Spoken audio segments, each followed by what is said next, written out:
Vous faites bien de toujours choisir la télévision deuxième pour vous informer. Mesdames, bonsoir, messieurs, bonsoir. Partout où vous êtes ce soir et vous regardez la télévision deuxième, vous le savez, c'est lundi. Et comme chaque lundi, lorsqu'il sonne 20h30, le temps s'arrête et nous parlons sport. Sport dans son ensemble au plan national. Bienvenue à cette nouvelle aventure. Mais attention, ce soir, ça sera une émission spéciale pour une seule raison. Certainement que vous le savez tous avec moi. Les éperviers ont rendez-vous vendredi. Ça sera au stade de Kégué. Après des années, les éperviers sont de retour dans leur tanière. Et pour aller dans cette émission, regardez comment ça va se passer. Le plan 2. Est-ce qu'on peut aller? Vous êtes prêts? Voilà, c'est vous à l'écran. Allez-y.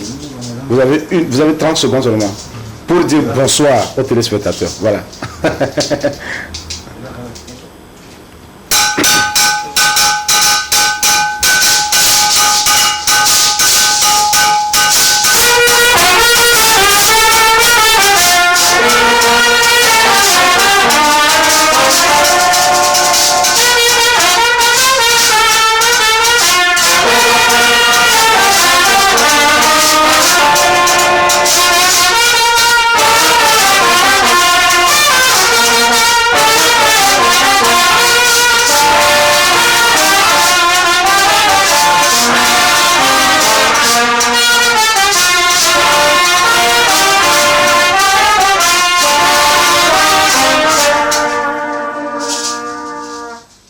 Voilà, c'est comme cela que nous allons dérouler cette émission ce soir avec donc ce groupe folklorique qui est venu donc donner le ton de cette rencontre qui aura lieu le vendredi dans la loge des éperviers. Ça sera à Kégué, le match Togo-Eswatini, les qualificatifs donc pour la Coupe d'Afrique des Nations Côte d'Ivoire 2023 qui s'annonce comme cela. Et nous allons nous amuser un peu dans ce studio. Nous espérons que vous allez vous amuser également à la maison avec nous. Mesdames et messieurs, encore une fois, soyez les bienvenus. Mais avant d'y arriver, on va parler quand même d'autres disciplines sportives. Et pour le faire, nous avons dans ce studio Latif Yoromo. Bonsoir et bienvenue. Bonsoir Roger, bonsoir à tous. Voilà, le week-end sportif. Chargé. Ouais, bien évidemment. Voilà. Pour une première dans ce studio, il est avec nous, il s'appelle Agoro Polo. Bonsoir et bienvenue. Bonsoir mon frère et bonsoir à tous les téléspectateurs. Vous êtes, permettez-moi d'arranger un peu votre micro.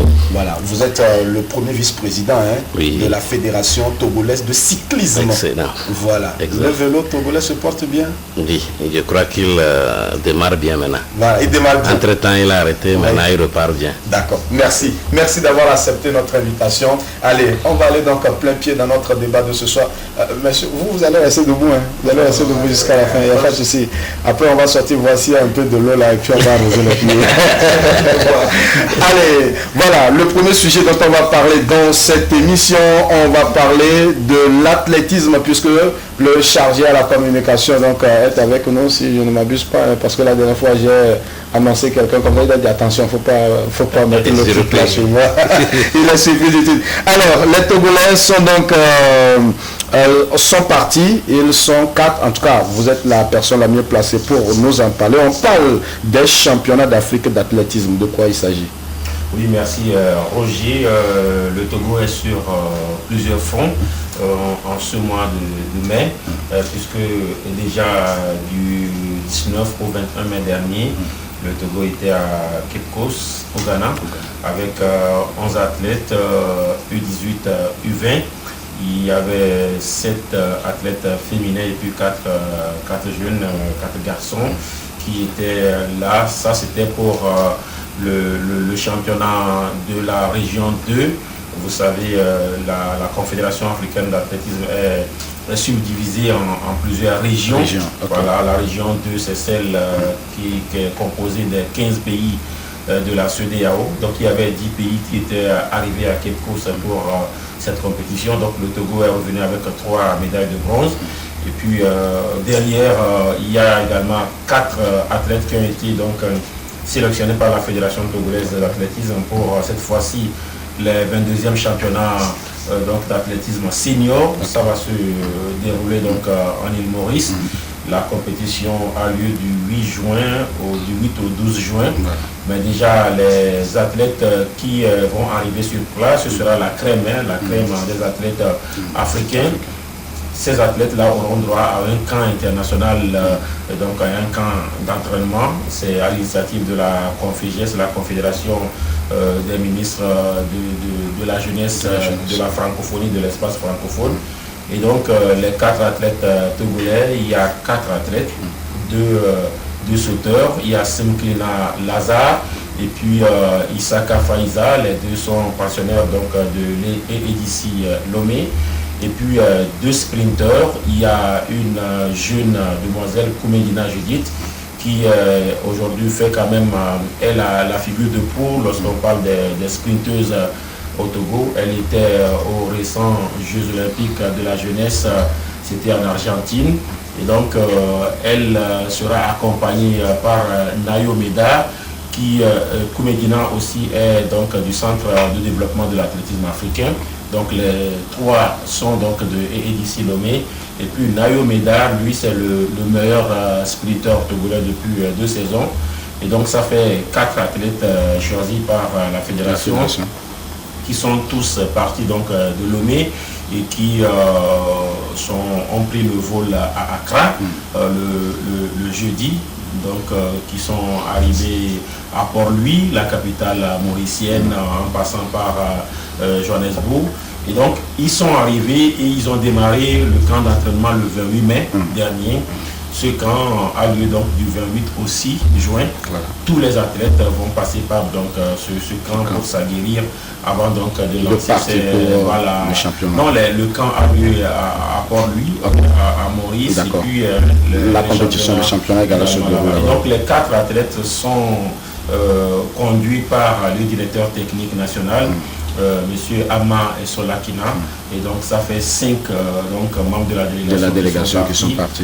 Ils seront appuyés sur place par le Burkinabé Jean-Paul Sawadogo, qui est le head coach du centre de développement de l'athlétisme africain, un centre sous-régional qui forme aussi les athlètes qui viennent d'un peu partout, le Mali, le Bénin, le Burkina. D'accord. Voilà. Alors, à l'issue de cette compétition, de ce championnat, qu'est-ce que vous attendez? Qu'est-ce que la fédération attend de ces athlètes? La fédération, d'abord, a le mérite d'avoir envoyé 4 athlètes. Ce n'est pas évident. Je me souviens, il y a eu, je crois, 2 ans derrière, il y a eu Asaba, c'est au Nigeria, où voilà, c'était la croix et la bannière, les athlètes du Togo, du Niger, du Bénin ont dû quand même fondre les énergies pour prendre la route, pour arriver donc à Lagos, avant d'être transité sur Asaba. Et là, il y a eu beaucoup de soucis par rapport à l'organisation, mais cette fois-ci, c'est des billets directs. Voilà, les athlètes ont pris le vol, voilà, Accra directement sur Port-Louis. Et déjà sur cet aspect, c'est déjà bien. Et puis le camp d'entraînement, parce que le Togo n'a pas le rythme. Vous savez, la Covid est passée par là, 2 saisons pratiquement sans compétition. Le Togo a été beaucoup plus rigoureux dans la lutte contre la pandémie. Ça n'a pas aidé. La fédération a relancé, certes, les championnats la saison dernière, mais ça ne suffit pas pour aller défier, je disais, la crème, c'est-à-dire les meilleurs athlètes du continent, parce que ce sont les championnats d'Afrique senior, c'est les meilleurs qui arrivent. Et donc, qu'est-ce qu'on attend de ces athlètes? On attend forcément des médailles, mais là, écoutez, à défaut des médailles, il faut aller vers l'amélioration des performances des chronos. Donc voilà un peu les objectifs poursuivis par la Fédération togolaise d'athlétisme et puis partant le Togo, le ministère. Voilà. Alors, Monsieur Polo, vous n'êtes pas quand même à cette fédération-là, mais vous gérez aussi des athlètes. Un souhait à ces Togolais qui sont partis aux îles Maurice? Je crois que le souhait d'abord c'est de les encourager, parce que tel qu'a dit Latif, c'est la performance maintenant que nous cherchons. Et ensuite les médias ils viennent après. Donc il suffit de mettre les moyens à leur disposition pour qu'ils puissent s'épanouir, quoi. Voilà. C'est ce que nous souhaitons pour eux. D'accord. Alors, merci infiniment. On aura l'occasion de revenir puisque aujourd'hui nous sommes le 30, c'est donc le 6 que l'entraînement va commencer le 6. l'entraînement a démarré, ça finit le 6 et puis le 8, le championnat. Le championnat. Dans la foulée, la fédération est toujours dans ses activités. Ce matin, un stage s'est ouvert à Kégué. C'est un stage organisé par la fédération en collaboration avec l'état-major général. C'est des entraîneurs FAT qui sont formés, ils sont 24 et avec ça fait partie des actions menées par la division de l'éducation physique et du sport militaire que dirige notre ami le colonel Songhai Kabo Yandi. Et donc assisté du colonel Yoko Yaobi. Et ce stage est ouvert donc ce matin et par le ministère des Sports. Enfin, la cérémonie a été présidée par le ministère des Sports et ça va se faire de ce lundi au dimanche. Donc 7 jours, c'est quand même un système de formation sous l'égide justement des experts de la fédération. Mais la directrice de ce stage est une experte de la World Athletics, et la Togolaise Tchakondo Balkissou, qui va donc diriger et assister donc, des experts de la fédération togolaise. On reviendra forcément donc sur tous ces sujets lundi prochain, puisque le stage ça continue jusqu'à dimanche. Les compétitions sont là jusqu'au 12, donc on essaiera de voir un peu les performances de nos athlètes à ce championnat d'Afrique d'athlétisme qui se déroule aux îles Maurice du 8 au 12 juillet. Merci. Au 12 juin, au 12 juin 2022. Merci. Donc, ils sont 4 athlètes, il faut le rappeler, à représenter le Togo à cette compétition. Bonne chance à nos athlètes. On va parler maintenant d'une autre fédération. Là, il s'agit des sports de main. On parle du volleyball. Désormais, ce n'est plus Esso Sangno Eyo et Dadia, mais c'est plutôt Noël Kokou Tadinho. Qu'est-ce que cela vous a dit? Bon, on dira enfin, parce que, écoutez, ça ne fait pas bien lorsque vous entendez qu'un mandat de 4 ans a été rallongé de 5 ans. Voilà, parce qu'il a été élu en 2013 et il a fallu 2022 pour qu'il ait une nouvelle élection. Je pense que c'est déjà bien de pouvoir aller à 2 élections, même si le bureau qui est arrivé ne devrait peut-être diriger que 1 an et demi, 2 ans. Voilà, c'est notre confrère Noël Kokou Tadinho. Je crois que, moi je pense que ce qui s'est passé samedi dernier, c'était le moindre mal. Parce que lorsque vous analysez, écoutez, ça n'a pas été fait dans les règles de l'art. Lorsque vous entendez par exemple que il y avait 2 candidats. Après, le président sortant, Dadia et Sosaneyo, s'est retiré. Je crois pour préserver sa dignité, c'était mieux. Parce que, il n'a pas voulu se faire humilier. Ce n'était pas aussi bien. Bon, il aurait pu passer, il aurait pu gagner. Parce que lorsque vous voyez ce qui s'est passé, vous avez un corps électoral qui dit non. Il y a des bulletins nuls. 19 votants. 19 ont voté nul, 16 ont dit oui au seul candidat. Vous voyez un peu, ça suppose que même si Ndadia était candidat, il aurait pu passer. Mais ce n'est pas bien. C'est beaucoup d'élégance lorsqu'il a pris la décision de se retirer. Bon, maintenant, vous avez un seul candidat. Ça dépend des statuts. Moi, je crois que lorsque vous allez aux informations, apparemment les statuts de la Fédération togolaise de volleyball sont restés muets sur le sujet. Les statuts, souvent, il faut les compléter par le règlement intérieur lorsqu'un statut ou bien les statuts ne sont pas véritablement majoritaires. Parce que là, une élection, souvent on dit majorité simple, majorité absolue. Majorité simple, c'est 50% plus 1. Vous avez 50 plus 1. Alors, la majorité simple, c'est ce qui souvent, bon. Alors, là, même si vous êtes un candidat, écoutez, il faut respecter quand même, voilà, cette norme-là. Sauf que 16 seulement ont dit oui au seul candidat, 19 ont dit non. Avec d'autres statuts, ça ne passait pas. Mais maintenant, écoutez, est-ce qu'on va épiloguer? Je me dis, c'est le moins de mal. Parce que quelqu'un a fait 9 ans illégalement. Voilà. Bon, si voilà, les statuts qui sont restés muets, bon, fermez aussi les yeux sur cette situation. Moi, je pense que même si il y a à redire, c'est le moindre mal. Voilà ce que moi, C'est mon analyse de la chose. Noël est élu. C'est mieux que ce qu'on avait en fait, même si je continue pas à le dire, parce qu'il faut avoir le courage de le dire. 16, 19 on dit bulletin nul. Voilà pourquoi on s'amuse à dire que voilà, le président élu c'est bulletin nul. Parce que c'est lui à 19 voix. Ah oui, c'est ça. Le président élu à 16 voix. C'est là où c'est un peu inquiétant. C'est là où c'est un peu inquiétant. Et quelle sera la suite du travail? Justement, c'est la question que j'allais vous poser. Comment composer avec vous? Vous êtes vice-président d'une fédération. Quand on fait... Je vais suivre.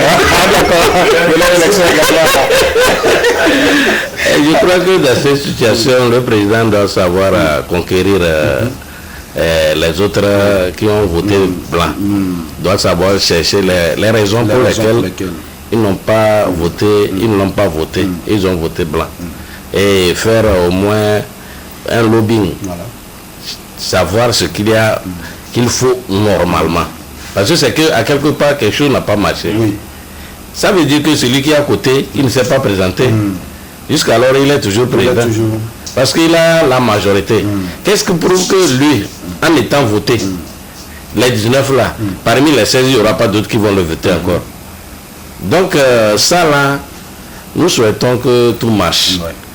Et il a su bien se retirer. Il serait là-bas qu'on allait dire que le règlement est caduque. Maintenant, il a su bien se retirer. Mais quitte à celui qui prend l'arène, de savoir jouer, soit composer avec l'autre, pour qu'il y ait ce dynamisme. Donc je crois qu'il a du pain sur la planche. Il a du pain sur la planche. Ouais, il doit beaucoup bosser. Vous connaissez Noël depuis des années, on va dire. On sait qu'il est passé par cette fédération ou cette discipline-là. Aujourd'hui, est-ce que vous voyez ses potentialités, ses capacités à diriger l'instance? Jouer, c'est une chose, mais diriger, c'est une autre. Oui, mais écoutez, l'homme, lorsque vous connaissez l'homme, il a quand même aussi du bagage. Il a quand même du bagage. Lorsque vous prenez les autres présidents, l'ancien président, l'ancien président, je vais parler de Baba Naou, le gaucher, voilà, sa qualité première, c'est qu'il était ancien volleyeur. Vous prenez Nadia, c'est qu'il était ancien volleyeur. Voilà, Noël aussi est un ancien volleyeur.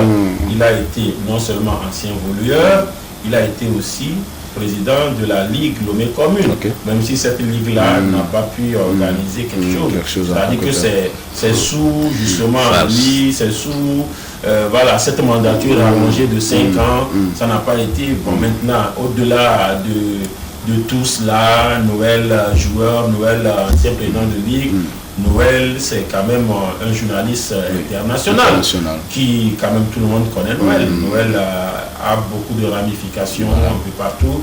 Il a des relations, ancien président de la JST.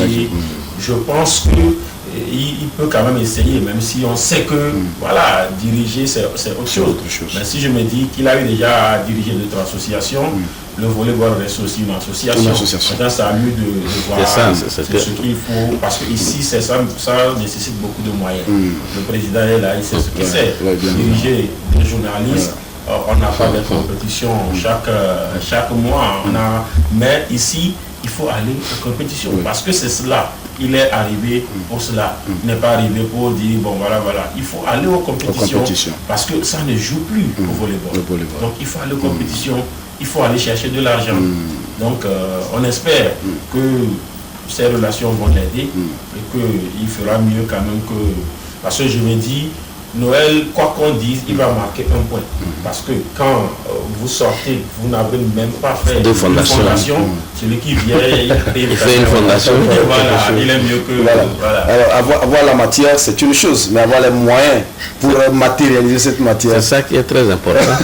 Quand vous avez une fédération à la tête de celui qui n'a pas de moyens, et il aura un beau programme, mais dans l'exécution, vous voyez, non?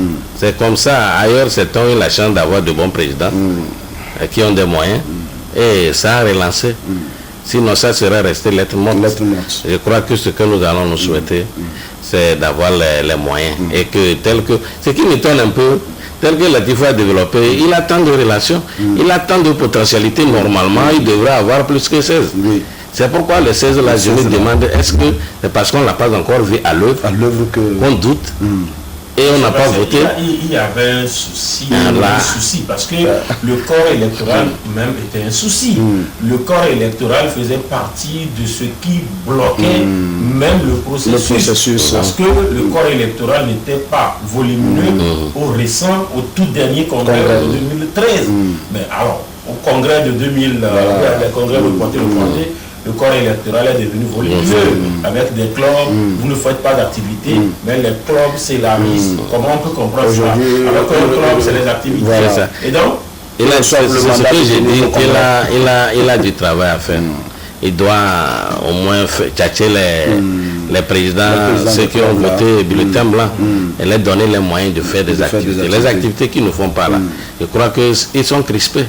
S'il peut les donner au moins un peu de moyens, je crois que ça ira. D'accord. Il va gagner leur confiance. Il est déjà élu. Noël Kokuta-Degnon, c'est le nouveau président de la Fédération togolaise de volleyball. On va te laisser savourer ta victoire. Ce qui est sûr, on t'aura un de ces quatre sur ce plateau pour comprendre un peu ce qui n'a pas été. En tout cas, Mbadia Sosan, c'est un ami à moi aussi. Parce que quand je prononce son nom, il sourit quoi. Et ça sang. Mbadia et son sang. En tout cas, bon vent à vous pour d'autres aventures à venir. Mais pour notre confrère, notre grand frère Noël Kokuta-Degnon, nous vous souhaitons la bienvenue à la tête de cette fédération et on espère voir ce que vous pourriez faire, en tout cas que le ciel vous vienne en aide. On va partir maintenant pour une autre discipline. Là, nous allons parler du vélo. Ils étaient tous sur les pistes d'Aguenivé pour donc, ce championnat national de cyclisme édition 2022. Après des années de suspension, coronavirus est passé chez eux également. Aujourd'hui, c'est un ouf de soulagement. On part de l'autre côté de la régie, un temps de souffle pour écouter cet élément. Et juste derrière, on revient pour le débat. 0, c'est parti, bonne chance à vous. Ce sont les artères de la commune d'Aguenivé 1 qui ont servi de piste aux athlètes dans le cadre du championnat national de cyclisme tenu ce dimanche 29 mai. Ils étaient au total 32 coureurs venus de divers clubs du pays à prendre part à ce championnat dans la catégorie des hommes. La course lancée, les athlètes vont braver le soleil du jour et les réalités des pistes pour prétendre au titre de la compétition. 20 tours de 6 km entre le carrefour de Lyon et le marché d'Agué, en passant par le lycée, 12 coureurs finiront par abandonner et c'est Raoufa Kanga du Cycling Project de Palimé qui sera le premier à franchir la ligne d'arrivée avec un chrono de 3 heures 24 minutes 24 secondes pour les 120 km parcourus. Je suis très heureux de gagner ce championnat. Il y a beaucoup de choses qui se sont passées les 5 dernières années. On a entendu beaucoup de choses sur les médias. Raouf fait finir, Raouf a fait ça. Je pense que pour moi, c'était une très belle réponse. Je me suis vraiment mis sérieusement au travail depuis quelques mois et je pense que ça commence à payer. Du côté des dames, après une course de 48 km, c'est Noamessi Abra de Palimé Cycling Project qui va monter sur la plus haute marche du podium avec un chrono d'1 heure 32 minutes 56 secondes. C'est l'entraînement qui fait ma force. Des fois, je m'entraîne au moins 4 fois par semaine. Je vais continuer à m'entraîner très fort. Je ne peux pas s'arrêter aussi. Le podium masculin est complété par Amen Abino de l'Entente 2 et Mounir Roubagnan de Palimé Cycling Project. Et chez les dames, Tei Akou et Ayejo Abra, toutes deux d'Agaza, ont occupé la 2e et la 3e place. Un pari gagné pour la Fédération togolaise de cyclisme FTC, organisatrice de ce championnat. On a travaillé ensemble et on a laissé personne de côté. On a travaillé ensemble et on s'est promis de respecter tout ce qui sera décidé ensemble. Je le félicite parce que tout athlète qui a atteint un niveau et à un moment donné, il a abandonné ce niveau, il a laissé ce niveau pendant 1 semaine. C'est déjà très grave pour lui. 2 semaines, voire chez nous, plus de 3 ans, c'est pas facile. Leur niveau aujourd'hui, moi, je les apprécie beaucoup. Après la pluie, le beau temps, dit-on souvent. La crise sanitaire ayant mis à genoux toutes les activités sportives semble être maîtrisée aujourd'hui. Dans son agenda, la FTC annonce le Tour du Togo après ce championnat national du cyclisme 2022. Et l'homme fort du vélo togolais des années 2015-2016, Raouf Akanga, promet revenir avec des performances reluisantes.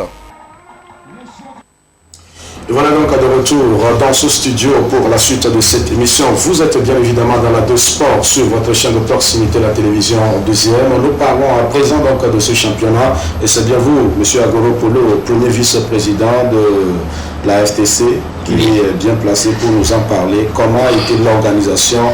Comme nous avons écouté Raouf Akanga, on n'a pas voulu prendre toute son interview. Il a parlé d'un long travail, un travail de fond qui a été fait pour rassembler tous ces clubs-là pour qu'aujourd'hui on puisse avoir ce championnat. Qu'est-ce qui s'est passé? Comment ça s'est passé? Non, je vous remercie pour la question. Je crois que le monde sportif a besoin d'être éclairé. Et en passant, je jette un petit coucou à notre président, M. Bodo Pamphile. Seul lui a pu relancer nos activités, puisque nous avons pris l'arène quand il n'y avait même pas un vélo. Donc quand il n'y a pas de vélo, comment on peut parler du sou? Et c'est lui qui a su forger cette fédération. Depuis un temps, on mène des activités. Aujourd'hui, sans toutefois vous mentir, nous sommes à notre 6e activité, y compris l'activité de Atapami. Donc je crois que on est en train de revenir. Par rapport au Tour du Bénin, c'est une performance. Nous sommes conscients qu'on a eu beaucoup de temps où on n'a pas fait d'activité, mais avec la performance d'hier à 35 à l'heure, c'est 35 km à l'heure pour les hommes et 31 km à l'heure pour les filles. Hier, le temps était trop dur. La canicule, la chaleur. On a roulé déjà jusqu'à 14 heures ou autre, on était sous le soleil. Ça même, ça combat la performance. Mais ils ont su tenir au moins, n'ait été cette canicule. Je crois que la performance devrait être améliorée. Mais nous remercions Dieu qu'au moins nous avons pu organiser et avoir cette performance. C'était l'occasion pour nous de saluer aussi les journalistes qui nous appuient partout. C'est ni été vous, on ne réussira rien. Plus notre président et l'union qui fait la force de tout le bureau. Et puis on a une commission d'organisation aussi qui est parfaite. Donc c'est l'occasion pour moi de remercier les uns et les autres. Prenez votre souffle, je vous reviens dans un instant. Latif Yoroula, voilà donc après des années de suspension, la compétition au niveau du cyclisme est de retour. Oui, bon, écoutez, il y a eu une nouvelle fédération, et parce qu'il y a eu une nouvelle fédération, il faudrait justement d'autres façons peut-être de voir les choses. Et puis ils ont encore de l'énergie, ils viennent d'arriver. Les moyens, je ne sais pas où ils les trouvent, mais quand même, on sent on sent quand même depuis un moment que le vélo est de retour. Lorsque il y a quelques compétitions, il y a eu Tablebo, la route en tout cas Tchévier, il y a eu l'ouverture de saison, il y a eu Atapamé, il y a eu surtout il y a eu surtout Cotonou, parce que ce n'est pas évident, et puis ce championnat, parce que écoutez, toutes les initiatives, la finalité d'abord c'est le championnat national. Le championnat national à tous les niveaux, il faudrait organiser ce championnat national parce qu'aujourd'hui on dira voici le champion du Togo. Voici le champion du Togo, le vice-champion du Togo. Et donc, maintenant, il y a ce qu'on appelle le tour international. Ce tour international, depuis, Dieu a rappelé à lui, Francis Ducreux, le Togo, tapis. On attend quand même, c'est l'autre challenge de ce nouveau bureau. Il faut aller vers cette compétition qui est plus vieille que le Tour du Bénin, le Tour du Burkina, le Tour du Faso, mais le Tour du Faso a pris une envergure Aujourd'hui, il faut quand même se dire la vérité, c'est le jour et la nuit entre ce que le Burkina fait et ce que le Togo fait, mais il faut commencer quand même à un niveau. D'abord, il faut commencer par ramener le tour international du Togo. Je crois que c'est l'autre défi, mais déjà c'est bien de pouvoir relancer les compétitions au plan national. Les moyens, on va parler d'abord de la ressource humaine, la ressource technique, la ressource financière, et tout cela combiné pour que le Tour du Togo puisse véritablement parvenir à un niveau. C'est ça. Vous avez écouté le développement relatif, oui. Le Tour du Faso est jeune que le Tour du Togo, mais aujourd'hui le Tour du Togo est la traîne. Oui, je crois qu'il a parfaitement raison. C'est visible, même à l'œil nu, à compter les éditions auxquelles ils ont aligné. Bon, nos moyens, vous avez demandé, j'ai parlé tout à l'heure du président qui met la main à sa poche, mais il y a notre ministère de tutelle aussi qui ne nous a pas laissé sans sou. Il fait, on dit la plus belle femme ne peut donner que ce qu'elle a. Il fait sa politique, il nous encourage, il met les moyens qu'il a. Et avec ces moyens-là, nous essayons de joindre, de faire la jonction et nous organisons nos activités. Effectivement, notre tour, si ce n'est pas Francis, nous n'avons jamais osé un Togolais organiser quelque chose. C'est là où le bas blesse. Aujourd'hui, Francis n'étant pas là, et certains prétendent aussi qu'on les laisse la main et aussi faire comme Francis le fait. Alors que nous on dit non, à un moment il faut que c'est la fédération qui organise, avec des co-organisateurs. Francis, il a eu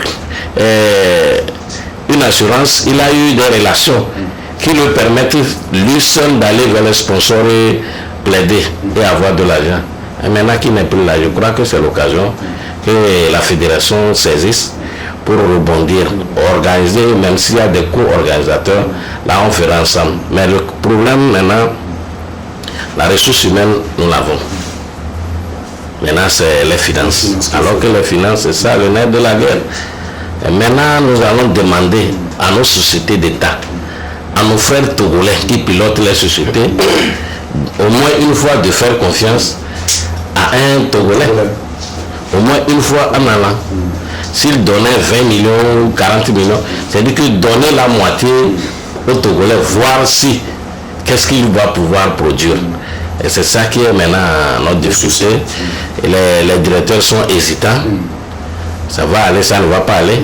Alors que si nous on avait de grands moyens, nous pouvons faire sans eux pour leur prouver que nous sommes capables de faire. Mais pour le moment, nous n'avons pas aussi pour organiser ce tour. C'est ça qui fait que le tour, chaque fois, on pousse. Il faut qu'on soit capable de réunir un moyen avant de lancer la date du tour. Donc nous sommes toujours dans l'espérance. Il y a l'équipe marketing qui tourne de gauche à droite. C'est l'occasion pour nous aujourd'hui de lancer un appel solennel aux directeurs de société, à nos frères et aux autres sociétés qui sont implantées au Togo. Parce qu'au Burkina, si on dit que ça marche, effectivement, les sociétés aussi d'État fournissent.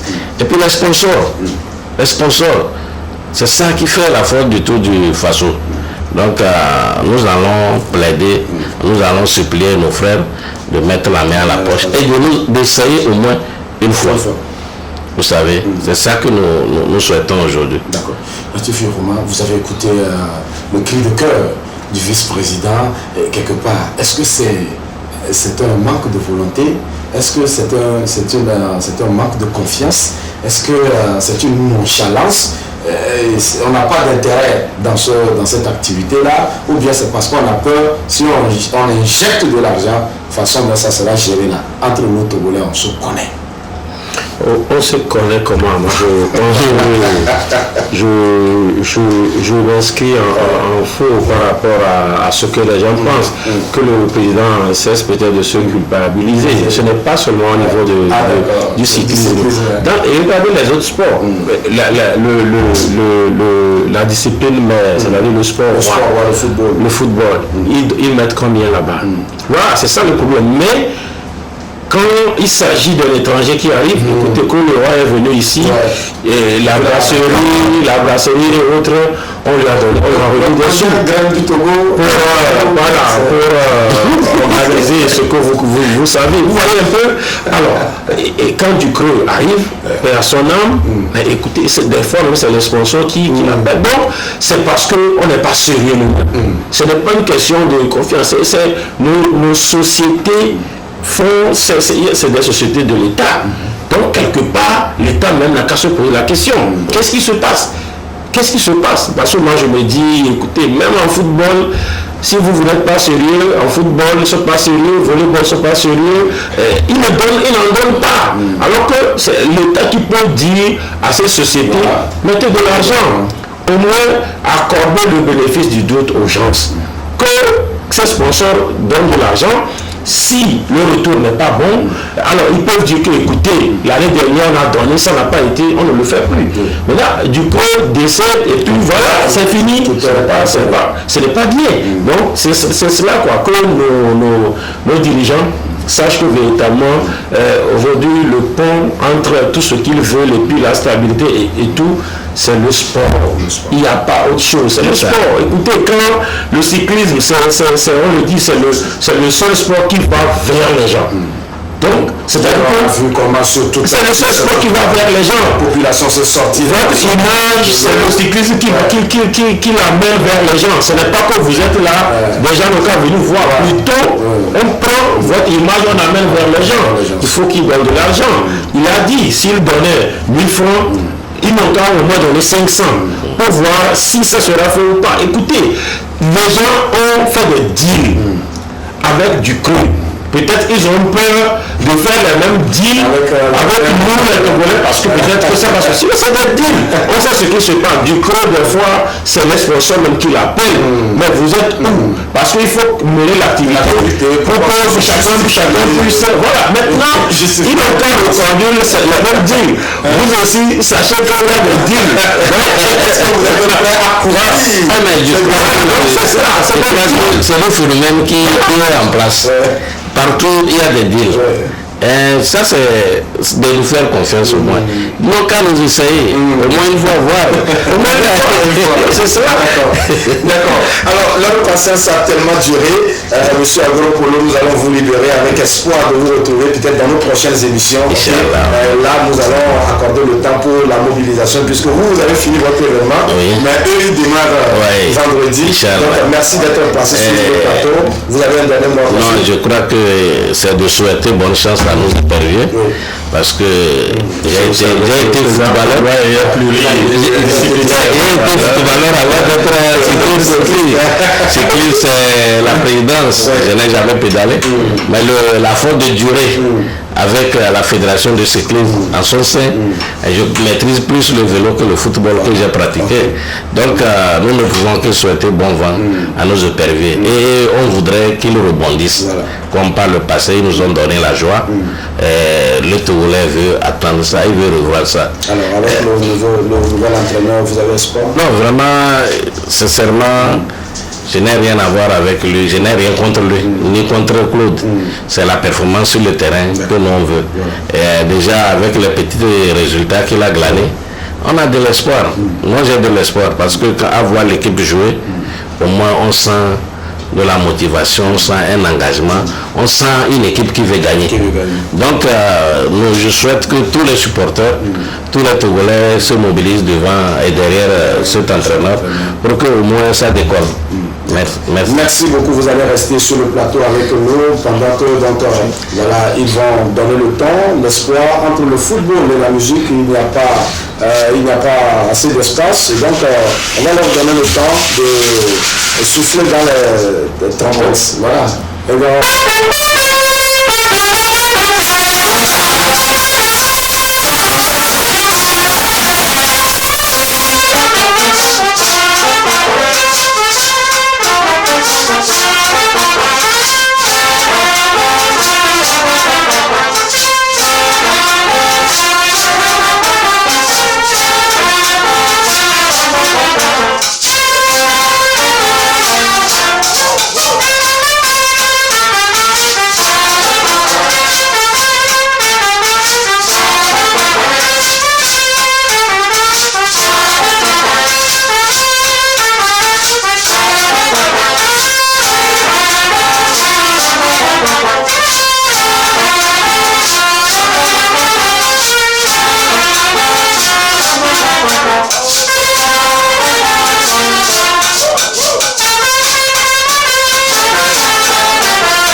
c'est super, que c'est merveilleux, que c'est magnifique.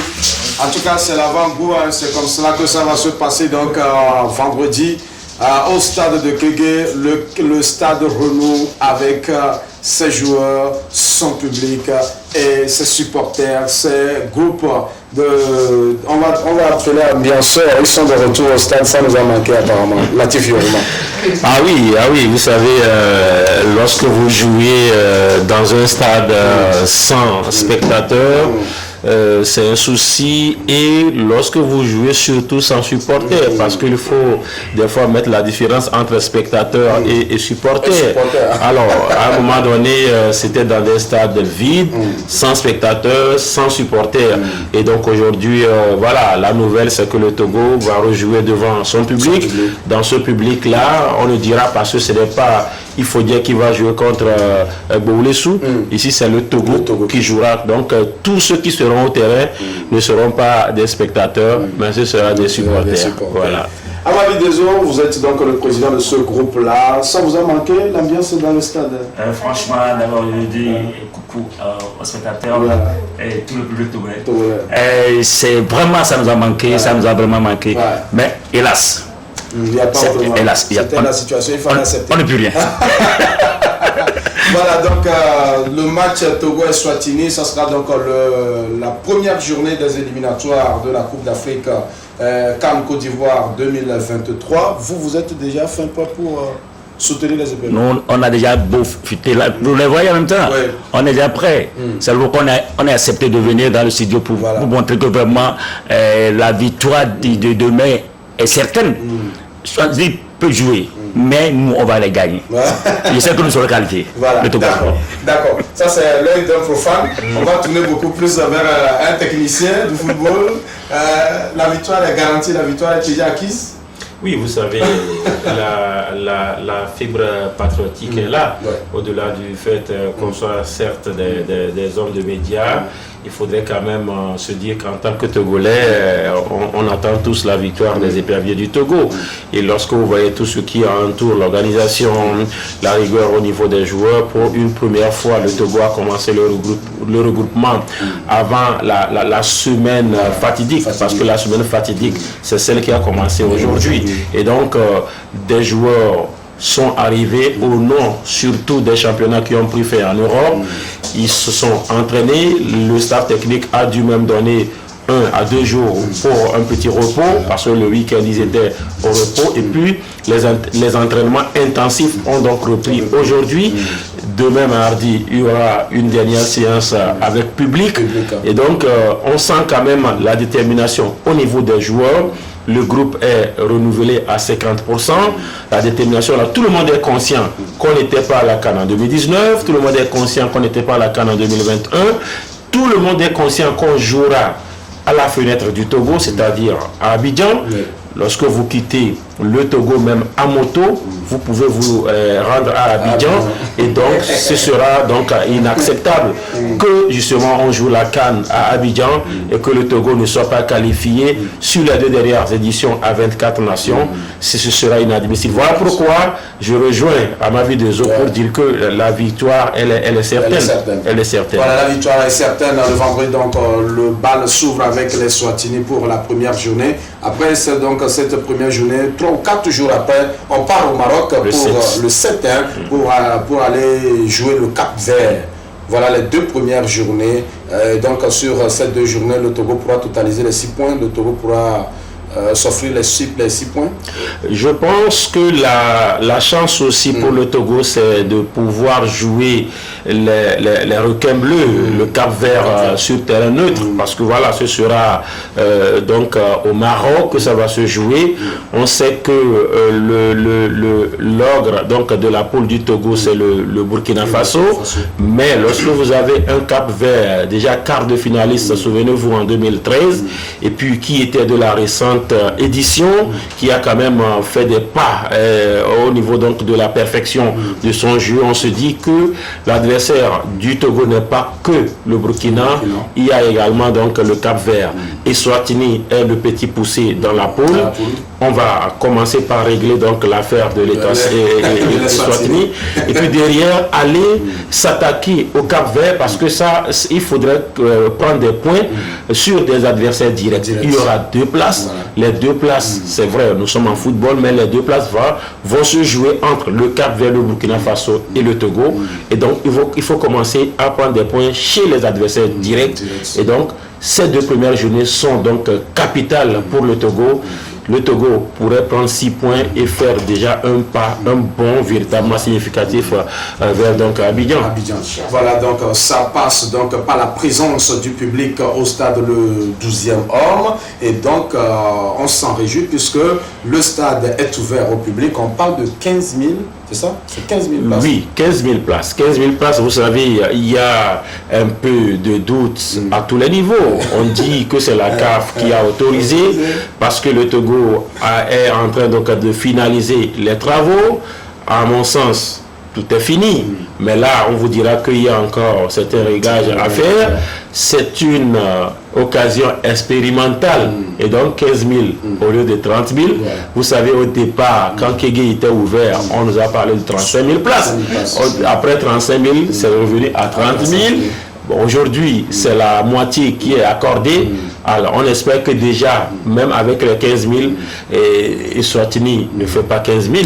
Donc, même avec 15 000, le Togo est déjà au-dessus de Eswatini. Ça va le faire. Je pense que les groupes de supporters vont entonner maintenant. C'est le public qui sera, parce que le problème aussi, c'est que le Togo, des fois, ne sait pas supporter. Il faut aller en tant que supporter. Je rappelle que ce n'est pas un championnat. Parce que vous allez en championnat, Dito joue à Gaza, des fois les gens vont voir, tu n'es ni supporter de Dito, ni supporter de Gaza. Ici, on parle quand même, c'est la nation. Voilà. Vous serez déjà au terrain à quelle heure? Déjà midi, nous on sera là. Et puis il y aura une surprise. Au terrain le 3. Et ça, c'est entre nous les supporters. Il y aura une surprise. Et vous allez voir que vraiment, les supporters sont là pour que le Togo gagne à Eswatini. Moi, même le nom là, mais des fois, je n'aime pas prononcer. Eswatini. C'est ce que nous avons aussi souhaité. Il faudrait quand même qu'il y ait de l'harmonie, il faudrait quand même qu'il y ait une symbiose entre ces groupes de supporters-là. Oui, bon, écoutez, c'est vrai, on parle de respect à Semto, Maman Togo, mais quand il s'agit de supporter, ils savent quand même qu'ils font un. Au Gabon, on a vu quand même en 2017, ces 3 groupes de supporters étaient là, ont toujours quand même formé un bloc pour pouvoir supporter. Ils ont pratiquement les mêmes énergies, les mêmes chansons. Je crois que le cri de ralliement viendrait quand même de ces supporters. Et je pense que la surprise dont il parle quand même vise justement... C'est pas ça, c'est pas ça. Attendez. D'accord. On va pas dévoiler le secret ici. On se donne un rendez-vous déjà vendredi à partir de midi. Ils annoncent les couleurs sur le stade. Le match, ça sera à 15h ou à 16h. Bon, pas de 16h, je crois. Bon, en tout cas, la fédération va nous préciser tout cela. Puisque demain, surtout, le match est ouvert au public. On y sera certainement avec nos caméras pour voir donc les dernières touches de balle avant donc vendredi. En tout cas, bon courage à vous. On va vous donner une minute après pour terminer. Mais aussi, je dis merci à Madame la ministre et le président de la fédération. Déjà, le ticket, on nous dit que c'est à 1 000 francs de minute. Déjà, c'est le jeune de fleurs. D'accord. Il doit être chapeau, 1 000 francs de minute. Au moins pour que les 15 000 places là soient vraiment remplies. D'accord. Alors, on va quand même dire un mot sur ce championnat qui a pris fin hier, la première division, avec le sacre de Kondona, de Kara. Latif Youruma, ils étaient sacrifiés, ils étaient sacrés. Avant la dernière journée. Certainement que vous avez analysé. On parle d'un championnat sans défaite. Oui, c'était le dernier objectif, en tout cas poursuivi, parce qu'ils étaient déjà sacrés à une journée de la fin, mais ils voulaient finir sans défaite. Vous savez, Asco est coutumier du fait. Déjà en 96, ils ont été sacrés sous Papa Thiam, sans défaite également. Ils ont récidivé en en étant sacrés sans défaite. Voilà pourquoi ils ont tenu, ils ont fini sur leur rotule parce que les 20 dernières minutes ont été donc difficiles pour les condamnants. Dito a essayé donc de contrôler le jeu, mais 1-0 à la fin. Mais ce qu'il faut retenir, c'est quand même le chèque de 20 millions de francs CFA, c'est une première. On sait que oui, ailleurs ce n'est pas encore quelque chose, mais au Togo, lorsque vous quittez 5 millions pour 20 millions, quand même, il faut essayer d'encourager. Maintenant, ce qui est chose de la fédération, des fois quand vous applaudissez, c'est comme cela que ça donne. Il faut les encourager, d'accord. Maintenant, il fallait aussi penser aux clubs qui ont joué les playoffs, parce que la saison régulière est terminée, 6 équipes ont continué, il n'y a pas eu un bonus pour les 6. Voilà pourquoi il y a eu 20 millions pour ASCO, 10 millions pour la SCK. La fédération aurait pu réserver quelque chose pour les autres, parce que ailleurs, lorsque le championnat est organisé, même toutes les équipes qui prennent part au championnat ont quelque chose à la fin. Ça dépend du rang que tu occupes et c'est proportionnellement au rang. Nous ne sommes pas encore à ce stade-là. Félicitations déjà à la fédération pour cet effort. 20 millions, ce n'est pas grand, mais c'est aussi quelque chose. On reviendra après donc dans nos prochaines éditions pour parler donc de la performance ou de la prestation des condamnés au plan continental, puisque c'est de cela qu'il s'agit. Il ne faut pas jouer aux Parisiens au Togo. On a besoin de titres également sur le continent. Est-ce que ASCO pourra tenir? Et derrière, l'ASCK également pour la petite compétition, la Coupe continentale, la Coupe CAF, voilà. Pour la Coupe CAF, on reviendra donc sur tous ces sujets dans nos prochaines éditions. C'est ici donc que nous allons devoir nous arrêter. Le temps qui nous a été accordé est arrivé à sa fin. Latif Youma, merci encore une fois. Merci véritablement d'avoir répondu à l'invitation de beaucoup respect. Merci infiniment. On va vous donner 1 minute pour donc clôturer l'émission. Si la technique nous permet, en tout cas la rediffusion de cette émission, c'est jeudi et c'est mercredi à 11h. La rediffusion mercredi à 11h. Et pour les internautes, retrouvez l'intégralité de l'émission sur notre page Facebook et notre chaîne YouTube. Nous serons là lundi prochain à 20h30 si le Seigneur le permet et il nous le permettra également à volonté.